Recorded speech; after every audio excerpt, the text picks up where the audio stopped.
Hey guys, welcome to my podcast, the first official episode. This podcast idea has been in my head for a really long time, and I'm finally getting to start to do it. And I'm super excited to start this. I don't have a name for it yet, but hopefully by the time this comes out, we'll have a name for it. And with that being said, I would like to welcome my special guest, very close friend of mine, professional soccer player, full-time trainer, and an entrepreneur, Philip Blystone. Philip, welcome to the podcast. Thank you, Michael. And like Michael said, first podcast, and I mentioned this to him before, but this is going to be such an amazing podcast because the personality that Michael has, he has so much amazing energy. So anyone who knows him knows this already, but his energy is immaculate. And, you know, the type of energy he's going to bring into this podcast, the type of people he's going to be interviewing, it's going to be amazing. So hopefully you guys enjoyed this. I'm not going to be the best guest on this podcast, but I'm really honored and grateful to be here with Michael to help him out, set this up for him because, you know, I knew this was going to be a really good idea because the type of person Michael is just going to, you know, he's going to provide you with really entertaining, you know, podcast stuff. And I'm excited. So thank you, Michael. Yeah, no, bro. Thank you. Thank you for coming on. Like I said, short notice. Like he said, Philip helped me a lot with this setup. I literally know nothing about the technical side of things. It's ironic because I work at a cell phone store, but when it comes to podcast equipment and even podcasting, you know, this is all brand new to me. And so I really appreciate you helping me with that. But yeah, we're definitely going to have, you know, other guests on here. I'm going to try to interview some of my friends. You know, I have athlete friends. I have a friend who's like super successful business owner. I just have friends that do a lot of different things. And, you know, it's going to be an honor for me to even just be able to interview them.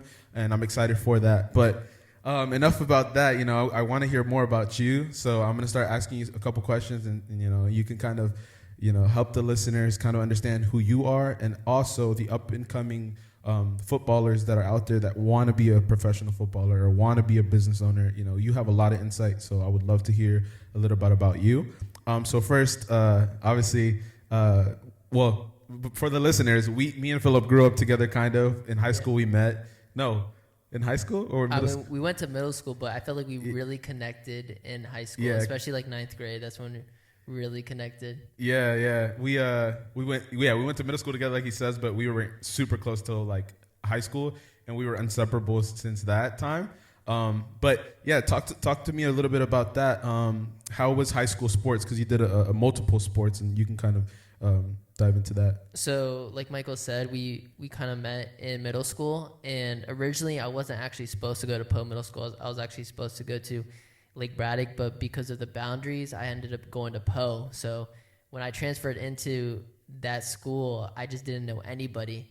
And so when I went through Poe, it was a little hard for me to make friends and stuff. But once I went to high school, my dad was like, how about you do a sport, you know, try out cross country. It might help with your soccer. It's a good way to, you know, make some friends and improve your fitness. So once I got into ninth grade, during the summer of freshman year, I went to my first cross-country tryout. And if anyone knows who Ahmed Bila is, he's one like the top runners, and his dad was actually a gold medalist. Google him. Yeah, a gold medalist, and I was able to run with him. And keep in mind, I was skinny. I did like to run, but not without a soccer ball. And so the first day of tryouts, we had to do like a time trial, and I ended up, you know, placing in like the top 10 with all the, you know, varsity runners. And that's when I met Coach O'Hara, and he's like, do you run? I was like, no, I play soccer. And at that moment, you know, he also saw Aviad, Nathan, and Robert Lamb, all three of us, you know, freshmen. And we all played soccer, keep in mind. So I felt like he was really attached to us because we had the stamina for cross country, but we all, you know, our first love was, you know, soccer, which helped us. But that's pretty much how I like my high school sports. And then freshman year, I ended up playing with JV, but then I got moved up to varsity at the end of the season when they went into playoffs. So that was a lot of fun. On that topic, like what would you say to athletes that do believe that they're better for their level, like they believe, oh, I'm a freshman, I should be playing varsity, I'm good enough to play varsity. Like, how do they stay motivated playing at a lower level? Like, or what do you recommend they do in that situation?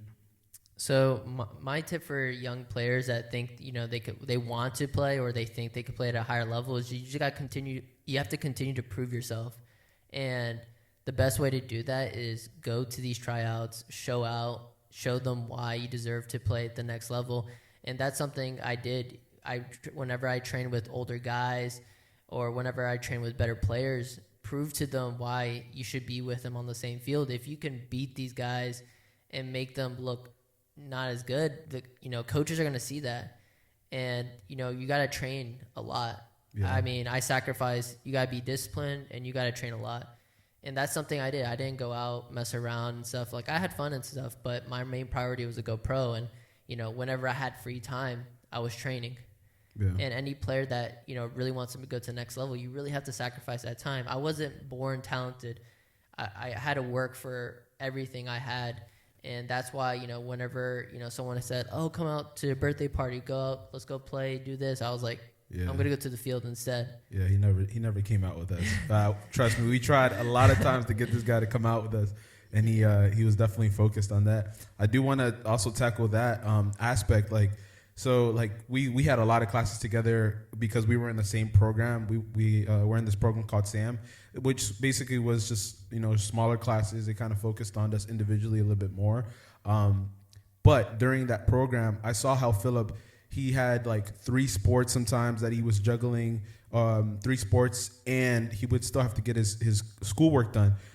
So with that being said, how hard was that juggling, 2 or 3 sports and school, and how did you get it done?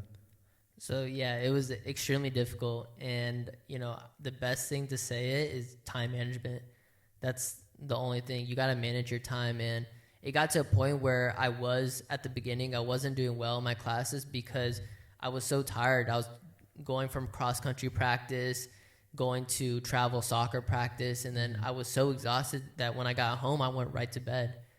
And it was really hard to the point where, I had to find these small pockets of times of whenever I had time, I would do homework or study, and those were like, there was always like an hour right before school sports started. I would try to get as much stuff done, or even sometimes I wouldn't even eat lunch. I would use my lunch break as a time to catch up on schoolwork or even study. And, if you're an athlete that's doing multiple sports, I would say go sit down and plan out your schedule and find those times, because you'd be surprised. You can actually find a couple hours throughout your day where you can really utilize that for school and to get homework done and to study. And I got better at it as time went on. When I first started off, I was terrible. Mm-hmm. My grades started plummeting. My parents were like, we might have to take you out because, they really wanted me to do well in school. And, they saw that I was juggling too much. I really loved and enjoyed cross country because I made a lot of new friends.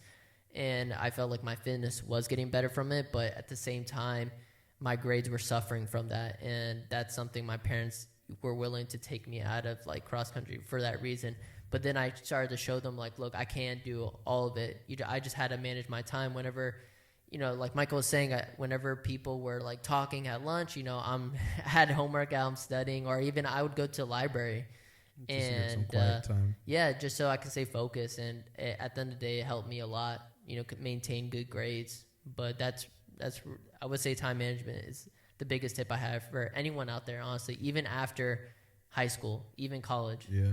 On that topic, because he's right. A lot of times he would skip lunch. He would even give me his lunch sometimes because he's like, dude, I have no time to eat this. You want this? And I was, heck yeah. And like not noticing, like me just being a high school kid, like obviously we're all hungry. I'll eat some fruit snacks. I'll eat some, PB&J sandwiches. And all his lunches were always good, but not to harp on that. But basically, we talked about it recently, how like Philip got to a point where he was like at 5% body fat. And anyone who knows that's like super unhealthy long term, like, that can have a lot of like damage to your body long term. You would think it's super healthy, but at the end of the day, it's like not super healthy at all. And talk about that, like, how did you find out, and what did you do to switch that up? Yeah, so I think doing cross country, which anyone knows, like a lot of cross countries builders, like they're built is very skinny. Anyone know, like if you look at a cross country, they're like usually automatic skinny guy. Yeah, especially Olympians. Yeah, they're so skinny. And I think running from like 8 to 10 miles and then going to soccer practice, you know, keep in mind I'm also very young, so my metabolism is extremely fast. And so I'm burning so many calories throughout the day, and the problem is I wasn't feeling my body enough with the amount of exercise I was doing, and I was so tired from all the exercise that I was doing that I'd prioritize my sleep over eating. So whenever I had a chance to take a nap after school or something, I'd rather do that than actually have a meal because I was just too tired.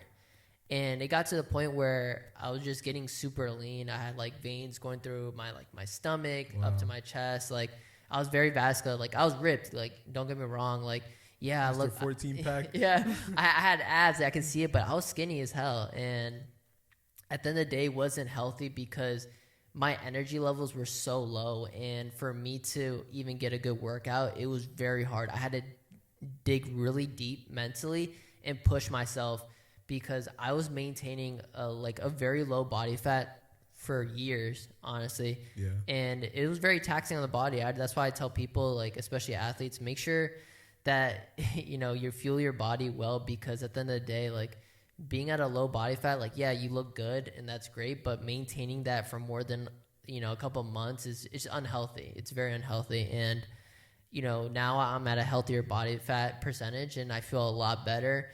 And, I still enjoy the way I look, but I think at the end of the day, if you're at a low body fat percentage, just keep in mind that it's going to be a lot harder for you to have that extra storage of energy versus when you're at a healthier body fat percentage. And that's something, I took away from it. I mean, it was cool to see, having like 8-pack and everything. I was like, damn, I'm ripped, I was lean, but I felt like ass most of the time.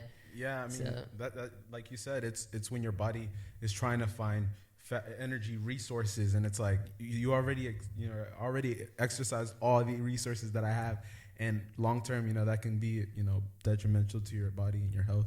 But on that same topic, how do you juggle still like your friendships? Because I know, at least for now, like a lot of your friends are a lot of the people you train and a lot of the people you train with. But how do you juggle like your personal life now that you've, obviously we're not in high school anymore. You have a little bit more time, but you are super busy. So how do you juggle that? Yeah, so same thing. I would go back into like time management and also prioritizing like what you think is most important and things that you want to get done. For me, it's like I really want to focus on my health. So, doing some type of workout to start off my day is like my number one priority, because I want to feel good, and my health is very important to myself. So starting off with a morning workout is the way I always have to start my morning. And if I can't, I'll do either a walk. Even a walk is, good for me too. But I think also managing my personal life, I try to make a calendar or like a to-do list of making sure that I do the things that I think are top priority, and then whatever else I have left, I'll do. But it's more of like a to-do list. So the top part of it is priority, and the bottom it's like whatever follows. So if I get to it, exactly. And I always try to make time for my family, people, my loved ones and friends. And yes, it can get hard, but I think if you can plan ahead and schedule in these these dates into people's calendars, I think you can make it work. I think communicating with loved ones and things, you can go out for a date, you can go out for lunch and stuff like that. Everyone can. It's just that if you can communicate to them, to be like, hey Michael, like how's your schedule looking like in the next 2 weeks? Like give us a date, we'll have in the calendar, and then you have it set. But it's all about, managing your time. I think that's one of the most underlooked thing. And I think a lot of people, we get lazy. And sometimes if you don't know what to do in a day, you kind of feel like you go all over the place. It's more of like you go from here to there, and sometimes it feels overwhelming. But if you have a list or like a schedule of like knowing what to do, you feel a little bit more calm, because you're like, okay, I know, I get that. You get this. Yeah, you're simply making it a lot easier for yourself, because you know exactly what you want in like chronological order. versus like, oh, I don't know what to do with this. Should I do this first or should I do that first? Like, and then sometimes you forget because, you know, everyone's busy. We have a lot of things in our lives. You know, Michael's a father now, so it's even harder for him. But that's why if you can find a way where you can simplify and make it less stressful for yourself, I think it's probably the best way for, you know, for you to still be able to do things that you like to do, you know? Yeah, absolutely. So, thank you for that. But on the topic that we're discussing, I know that, I don't know if it was during high school or right after high school, but you ended up going to Europe. How was that experience? And, you know, how was the people that you ended up meeting? Yeah, so after high school, I went to France. And the funny thing is, a lot of people know this, is I actually went to vacation in Mexico with my family. And my coach, he called me on vacation. He's like, how quickly can you get to France? Yo. And I was like, what? Like, I'm on vacation with my family. And they're like, you have to get to France as soon as possible. Like, we have some trials like there for you. And so I was like, you know what? Like, you know, this is a once in a lifetime opportunity. I was like, okay, like, I guess now. So literally the next day, like, my parents booked a flight for me to go from Mexico back to Washington, D.C. Wow. From D.C. to France, Paris, France. Hold on. This is the first time I'm hearing this. So, like, yo, that's crazy. I didn't know that. That's awesome. It's crazy. And it was hard for me because I didn't know, like, how long it would be, you know, when I would see my parents. And it was kind of like an unexpected thing. But I told my parents, like, you know, I want to do it because I don't want to live with any regrets of, like, not knowing, like, oh, I didn't try. And how's the level of football? Well, actually, yeah. How's the level of football over there? Like, are they more physical? Or is it more finesse? Like everything. I think the whole culture, everything is completely different, and that's why, like, you know, once I got there, I didn't realize like how much different the culture was. I think it's more of a culture thing versus like, because here in the United States, you can just feel it. It's like there's so many different things you could do. You can go to school, you can work, you can, you know, become a TikToker, you can have an OnlyFans, and you can literally make a living like over like, and there's so many different sports. Like, we got people playing like, you know, lacrosse, football, doing track, baseball, basketball, so many things over there in France. Like, everyone lives and breathes football, like that, soccer. That's all they think about. Like, either you go to school, you become a bum, or you become a pro footballer, or you go to work. And like, all the kids, like, literally, like, instead of having basketball courts out there, it's like soccer courts. They're like futsal courts. So they have like goals, and like they're caged in. Oh, wow. And it's really cool. And all the kids. Are they on concrete as well? Yeah, they're on concrete. Yeah. So these kids, like, you have like 6, 7-year-old, 8-year-old kids just balling, like literally just playing all day. Like, they wouldn't even go to school. Some of these kids wouldn't go to school, and that's what made it different, because all those, like, the competitiveness is like only for soccer, only for football. Yeah. Versus like in this country, like, it is competitive. Don't get me wrong, but we got kids trying to compete for basketball, trying to get in the NBA. We got kids trying to get in the NFL. People trying to go MLS, MLB, NHL. Like, there's so many. It's kind of watered down. Whereas like in France, it's mostly focused on soccer. So like all these kids are competing against each other, and that's why the talent over there. It's like France develops some of the best talent in the world, hands down, and it's because those kids are constantly playing that sport every single day. And it was just ridiculous. I'm seeing like kids who are like 8 years old, 7 years old, like better than I was. And I'm coming in at like 16, 17 years old. And I'm like, these kids are what? Like, yo, sign this kid right now. I'm like, yo, take my spot right now. So, yeah. But on that, like, so a lot of people would look at Phil and they would, oh, he's a white guy, right? He's half white and half Chilean. So like, you know, but to them, you're considered an American footballer. Yeah, it doesn't matter. Like, yeah, to them, you're an American. So it's like fully American. Do they respect you? Do you have to earn the respect? Is it one of those things where they look down upon American soccer players?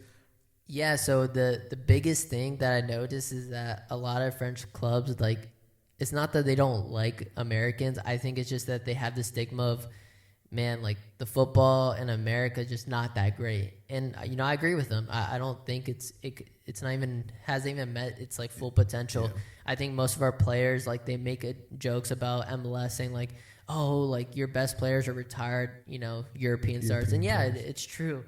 And I think it's getting better for sure, but I think we still have a long way to go. And, you know, every time I stepped on the field, I had to prove myself like I was worthy of being here. Yeah. And that's the thing is like when you go on trial, you walk into the locker room, everyone's like, who the hell's this guy? Like, hi.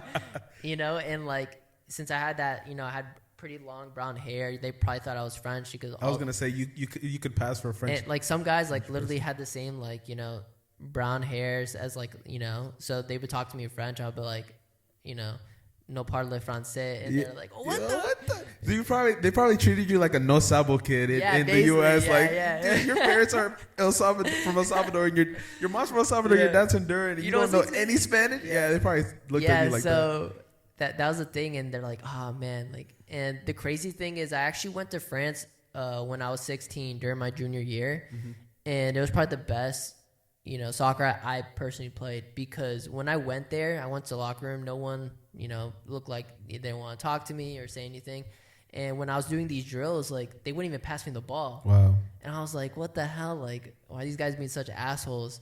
So, you know, I had to just, you know, suck it up and just be like, I'm going to win the ball myself and, like, show these guys, like, you know, I can keep the ball. I'm not ass. Exactly. And I'm going to show you out. Yeah. And so, like, once they started, like, oh, damn, this guy's not too bad, they started passing the ball. And, you know, I started showing them. And once we went into the second session of the day, we did, like, a small-sided, like, game.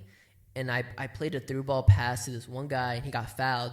And the coach is like, penalty. And then all the French people, like, they're like, American, American. They started pointing at me, American. I'm like, me? I'm like, hell no. Because I knew at that moment, if I missed this PK, I would have lost the respect. Okay. But when I stepped up to that PK, like, I just knew, I was like, damn, like, all those hours I spent, like, going to Wayfield Park, and I would literally, like, sit down and take hundreds of PKs in the middle of the dark at Wayfield Park. Wow. Because, like, I just knew, like, this moment would come, and, you know, I took a deep breath, and, you know, I stepped up to it. I was like, come on, you've done this hundreds of times. Like, this is nothing new. You know, there's just someone in goal. Nope, they're not better than you, you know, and stuff like that. So I took a deep breath. I kind of, like, said a quick prayer. And, you know, one thing I did was that, because, you know, I thought these guys thought, you know, Americans are ass. Sometimes when players are, like, you know, if they look a certain direction at the goal, they're like, oh, he's going to shoot there. He's like, so I look in the top left corner, I looked there hoping the goalkeeper, like, damn, this guy's ass. Yeah. And then I put it in the top right corner, upper 90, and then all the players, they came and celebrated, America. And, like, I felt like 1,000 pounds just, like, fall off my shoulder, because it just, like, I just had all this stress, and I was like, my heart was beating on my chest. I felt like I was playing in a World Cup game. And after that moment, I ended up scoring like 2 or 3 goals. I assisted just because I just had so much more confidence. Like, my teammates came and celebrated with me. It took off a lot of stress. And even after high school, when I went back, same thing. I worked my ass off. I tried to gain my, you know, you have to earn your spot. That's the only way. And all that talent over there is amazing. Those kids are incredible. They're a different breed. And any of those kids, I would say, like, are a lot better than any, like, D1 soccer player.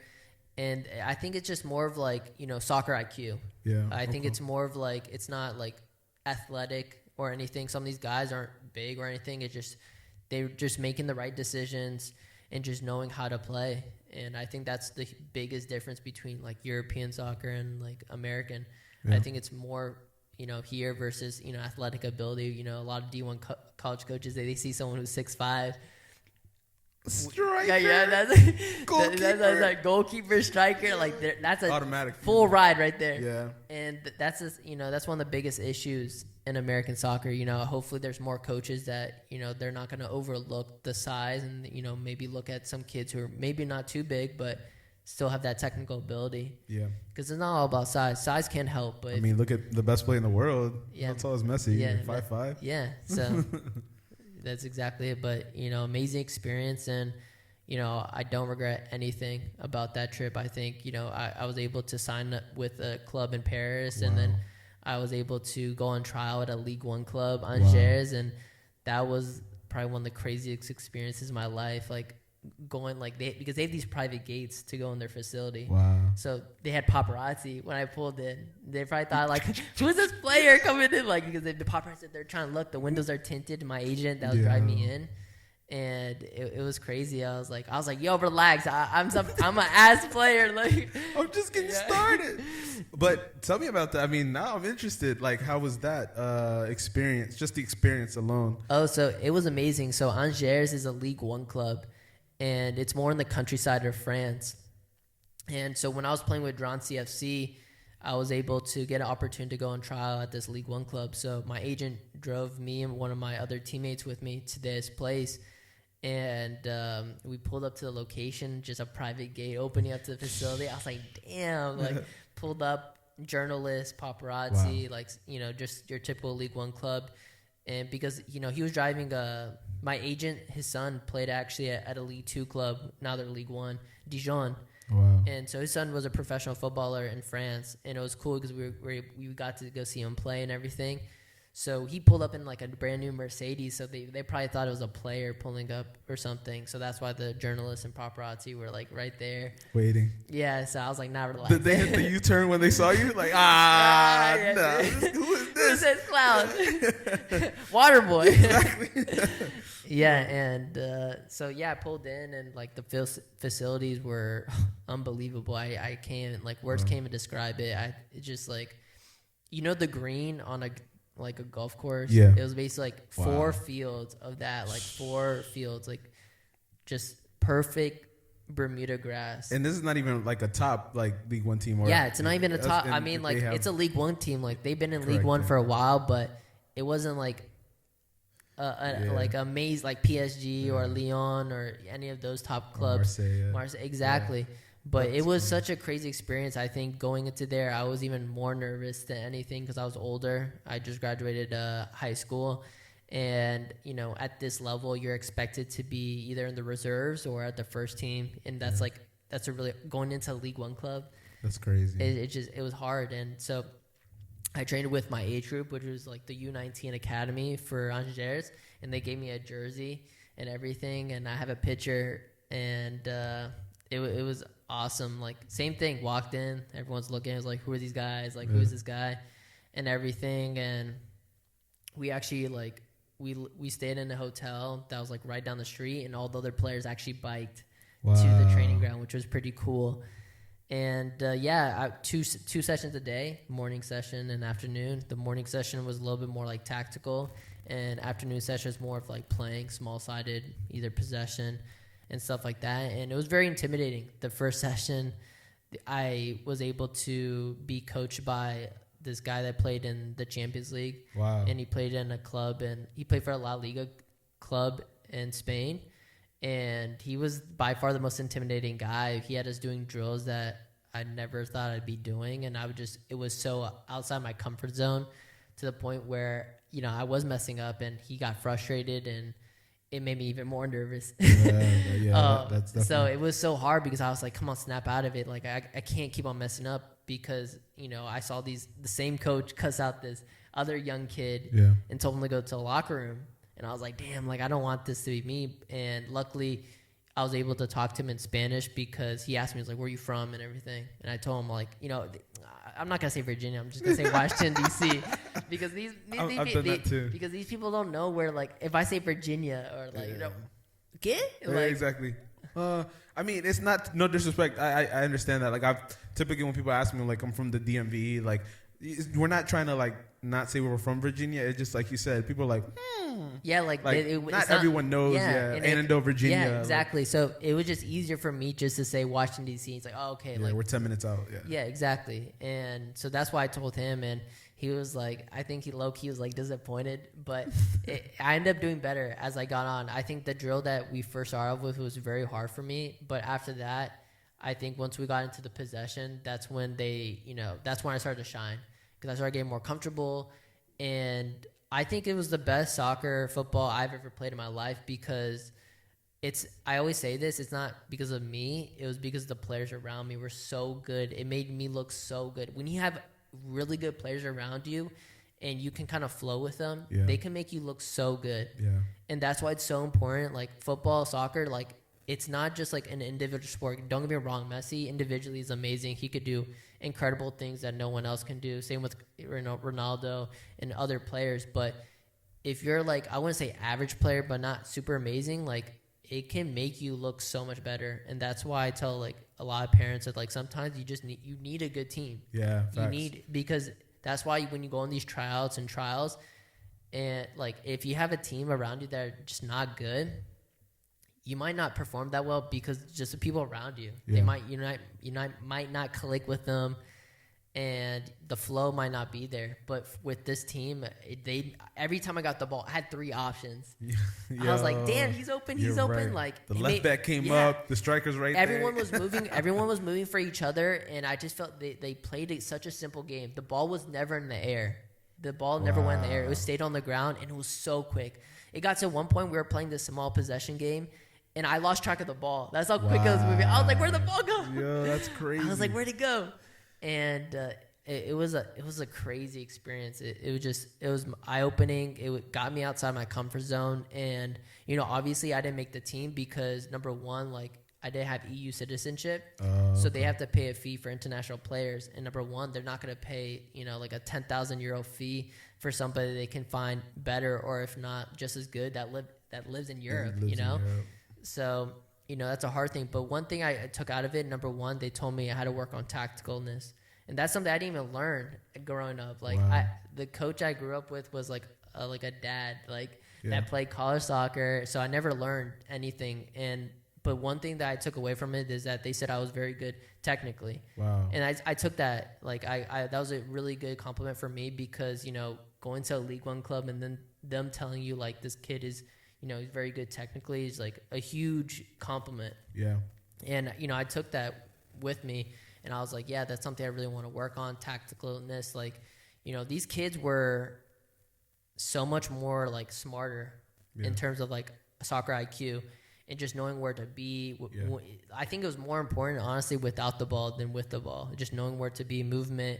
And these are kids that were in this academy or other academies that were being taught this at such a young age. I wasn't even. I was getting patches. Good job, son. Exactly. You're a winner.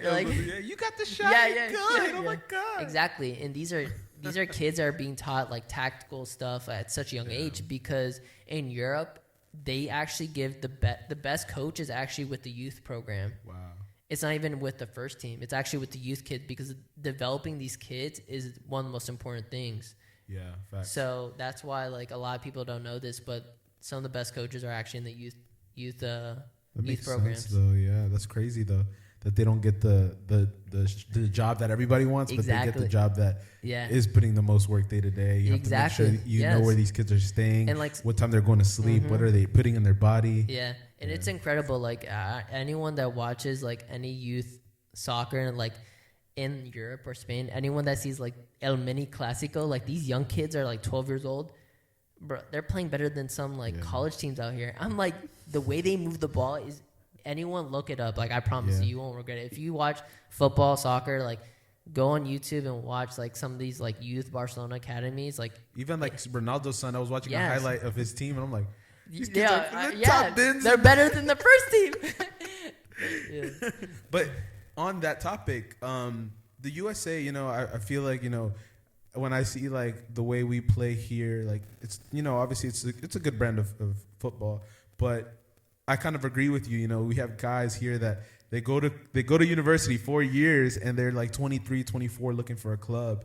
And in Europe, 24, 23, you already should be like hitting the ground running in your prime. Like not pro necessarily contract, correct. Like already a couple years. Correct. Already a couple years in. Exactly. 5 seasons should be under your belt. You should already be running. And it's like here you're like 22, 23. And like in our world, that's young, but in the football world, like you're already like old man. Exactly. So what do you think obviously it's not going to fix itself overnight. Like you said, the USA team has been getting better. We made we're qualified for the World Cup this year, and that's a big, that's a big win. I feel like we had a lot of the older guys that stayed on a little too long, and now we're getting that new fresh, players. But most of the players on the USA team, they all play, like not all of them, but most of them play in Europe. Some of them play in Dortmund. Barca, we have Chelsea. Yeah, Chelsea. We have our best player plays in Chelsea. So Juventus. Do you think that maybe the U.S. should start sending more kids early on, or do you think that's something that we can build in house? So, and if so, how? Yeah. So the thing is I don't want to say like keep on sending. Like all these kids weren't sent to Europe. Keep in mind, all these kids actually decided to go to Europe. None of them were like, the U.S. wasn't like, go to Europe, go to Europe, go to Europe. You're right. And that's the thing. Like all these kids, the reason why they're on the national team is because these kids took the initiative to actually go play in Europe. Some of these kids were actually born in Europe, not born in Europe, but like actually some were actually born in Europe, and they just have an American parent, so they just decided to play with the United States. But for any kid that wants to go play pro, like I'm not saying you can't play pro, like I think it's pretty easy to play pro in the U.S. Let me finish this first. I don't want to be like, wait, what he's saying. It's not easy. Crapping on the U.S. Let him land. So the thing is, if you go to like a decent D1 college, even D2, and there's even some kids even D3, but if you perform well, you can definitely join. Like there's more professional opportunities now in the U.S. We have NISA, we have USL2, we have UPSL, we have USL1, USL Championship, and we have even, we have MLS. And so a lot of these kids that, they go to, like, I would say like a semi-decent D1 school, a lot of these kids are playing in the USL1, NISA, USL Championship. And there's some kids that don't even go to college, and they're able to, like, I didn't play in college. I played in NISA. It's not the best league in the world, but it's still a professional, league. Absolutely. And so, keep in mind, it's not impossible. You don't have to go to college necessarily, but I'm just saying from what I noticed is that I recommend try to get into a good D1 program, really grind out hard, get a lot of footage, and just reach out. I think that's one of the most important parts, networking, talking to coaches, talking to friends, and just keeping in contact with all these guys. It's going to be really important because a lot of guys are either getting drafted. So, MLS likes to draft a lot of D1 guys, especially the top D1 schools, which might be really hard to get into, but you can still get into like a really good USL Championship team, USL 1, and just keep in mind it's getting better. Like U.S. soccer is getting better. There's more opportunities, a lot more semi-pro opportunities. But if you don't want to go that route, finding a good agent is super important, especially if you want to go play. Even the U.S., it's very important, but especially if you want to go play in Europe. Finding someone that's represent you, that has good connections, and that, isn't going to ask for money up front is very important. Do not get an agent that's going to be like, pay me $2,000 and then I'll get you a trial.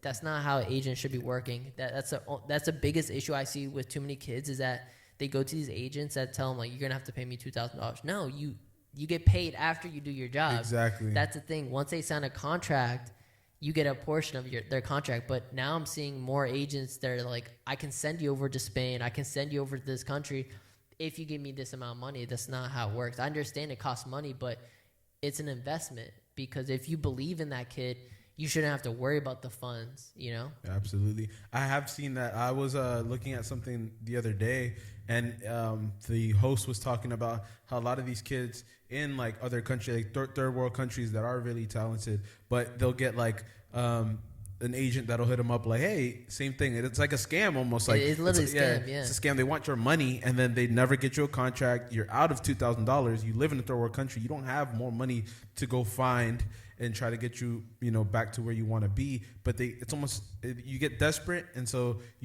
anyone who even just gives you the idea that they're gonna help you, you take the first opportunity. But that's not how it goes. Like Phil's saying, like you want to find a solid agent. You want to get the opportunity. It's kind of like for them, it's like being a realtor. It's like, but after you sell the home, exactly, you get your commission. Exactly. It's not. You get commission. Yeah, commission. We never sold the house. I just showed him the house. I got $8,000. Like, no, that's not how it works. Exactly. So, with that, it's very important to do things the right way. And if you don't know, ask questions. You have people around that like even locally, we have people that will answer a lot of these questions. Like football is the number one sport in the world. Like you're gonna find somebody who knows what they're talking about, and it's just ask around. Look it up. Google's right there in our phones. It's very accessible, and you can find out some of these places. You can, like he said, reach out, send your clips. Like I coach basketball, and it's super duper important for players to have film. Like if you don't have any film, it's like, because I'm not gonna drive 4 hours. I can just go on Huddle and look up your film and see if you're good or not. And that's the same thing. What like Michael was mentioning is like a lot of these coaches, they might not have the opportunity to actually come and see you play. So second best thing is just having footage, because that's going to convince them. It's basically like, okay, like this guy looks really good from what I see. Now I want to go actually see him play. Yeah, for in real life, and that's just going to seal the deal for you. So that's why I tell a lot of kids, if film your game footage. And that's something I kind of did a little bit too late, and it was more of like coaches actually physically being there. But nowadays, like Michael said, it's all about getting footage and expressing yourself, being different, performing well. And a lot of coaches like doing that, they like watching that film. And even Phil's highlight, I saw a little bit of your highlight clip. Like you said, it's not much, but it's a little bit. And then what you're doing in those, like you can see, you're already a step ahead of everyone else in that film. And you can see, like, I think you were Cam at that time. You were putting the ball in perfect positions for your teammates to score, and you were scoring goals from far away. And it's just like, you could see the talent, and even a lot of these highlights that they like to watch from you guys. A lot of coaches, they'll look at a minute of your film. Like some of these people have like 10-minute film. Yeah, they're gonna look at the first like 30 seconds to a minute. Yeah, make sure the first clip is you scoring upper 90. Yeah, I was about to say the best clips. You know how like some music and stuff like that, they try to put the best songs in the middle or like no. You want to put your best stuff first. And like they don't really care about the music. Like they're gonna mute the music and they're gonna focus on what you're doing. Like I had one guy that I know that like he played college football, and he was saying like the coach that he was talking to was like, yeah, we don't listen to none of your music. We don't watch your 10-minute clip that you send us. We don't have time for that. We're gonna watch the first minute, and if it's good, we're gonna pursue it. If it's not good, then on to the next. So it's super important what you put out there. You don't just want to put some mediocre work out there. Like try to get the best that you possibly have. And, even if it's an iPhone or something, we have so many ways to record. Like, most schools, like, even Fairfax County, most schools will record the games. So I know it's accessible now more than ever. And it's not like that for everybody. I'm not trying to assume anything, but, try to get that done. Yeah, for sure. I mean, you can ask friends. You can ask, like, because there's a lot of times, a lot of parents, even, like, other parents on the team, they are actually filming, the game. So you can even ask, like, hey, like, is it okay if you can share that footage with me? I was going to say, there's always the one parent. Yeah, there's always always a parent filming. He's like, I got it. My son John's going to get a D1 scholarship. The son's on the bench recording you. I mean, there's always like one or two parents that most programs that will have a parent that'll do that. And while we're on that topic, I also wanted to ask, I just talked about how you were a Cam. Well, at least that's all what I remember going up in high school. But it looks like you switched to like right back or left back. Yeah, I switched. I switched around a lot. So talk about why the switch. Was it coaching, the coach's encouragement? Was it something that you wanted to do? Because any position that you were in, I feel like you were playing one of the hardest positions that there are to play. Like Cam is super difficult, and if anybody knows, to be a successful left back or right back, you're not only having to push up a lot of times, but you're also having to be one of the first people back and stopping a cross, and like it's super difficult to play these positions that he's been playing. And then talk about what your favorite position was to play. Yeah, so like Michael mentioned, I was playing like an attacking mid position, especially when I was playing in my youth soccer, especially for my travel team. I think I was playing like the 10 and even like an 8, and I love to distribute the ball, and I love to just like control the pace of the game. And as I got into like older guys, I started playing more.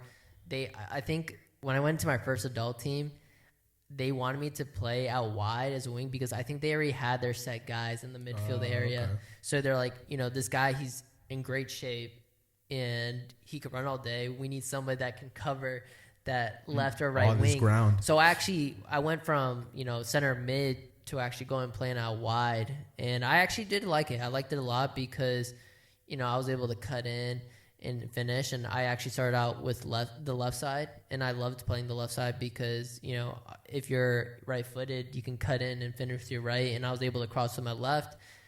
And then eventually, when I went to France, my coach was like, I want you to play like a right-back position because apparently that's what position he played, and he saw a lot of him and me.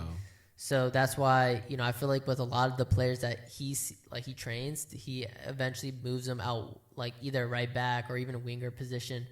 And it was a hard transition because the type of like position attacking mid, like his role in the game is so much harder compared to right back. Like you have to know everything around you, 360, versus where you're right wing, like all you have to look is right and left. Exactly. And that's why, like, I think it was a lot easier transition for me going into that position because, you know, I was going from scanning constantly to like just looking left and right. Yeah. And so it was a little bit slower, but I really did enjoy it. And then eventually, you know, once I, you know, signed and went over to France, they put me in the right back position just because, like I mentioned before, I was in good shape. I was able to go up and come back. And that was like something, that was one of my strongest, you know, traits because I was able to do that for 90 minutes.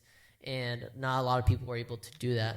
I want to thank like cross country for that because that's the only reason why I was able to do it. But other than that, it's a very difficult position because you have to know when to go up and when to come back. Because like if you go up and you lose the ball and there's no one back there to, you know, cover you guys are for getting yelled at that. Yeah, you're getting screwed. You're screwed. And especially if you go against a good team, they're gonna counter and, you know, they'll score. And, you know, there's been situations where that's happened against me, and, you know, she's got to take it as a learning experience and move on. But I would say my favorite position, I don't know, it's either between left wing or even like a 10. I really enjoyed like playing the center mid because I feel like you get on the ball so much. Like you're like the midpoint of everything, the transition, and you're always involved. Like, I mean, it is a very tiring position. You got to be like aware of everything the entire game, but I think those two positions for sure. And I just like the flexibility of playing out wide too, because I do like, you know,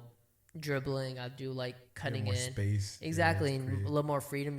You're out wide. It's less, you know, of checking the shoulders.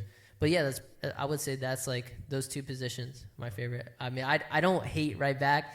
I just think I like staying up and not having to like be the only guy to be back, you know, because like since I'm the right back, like I'm like who's covering for me, you know? No one's covering for you, especially depending on the formation you play. If you play 3 in the back, like you're screwed, you know. Yeah, exactly. You got to be the person that comes back. So it's kind of hard. You know, I'm more of an attacking minded person. I like to stay up, but you know, it is what it is. You know, that's if that the coach is. What it is.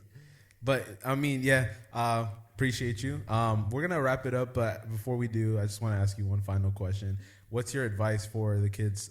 Again, like, what would you say for the kids that do want to go pro, and like, you know, is it something they can accomplish? And I know you graduated university, so it's like, how important is it to have a backup plan as well? Oh, super important.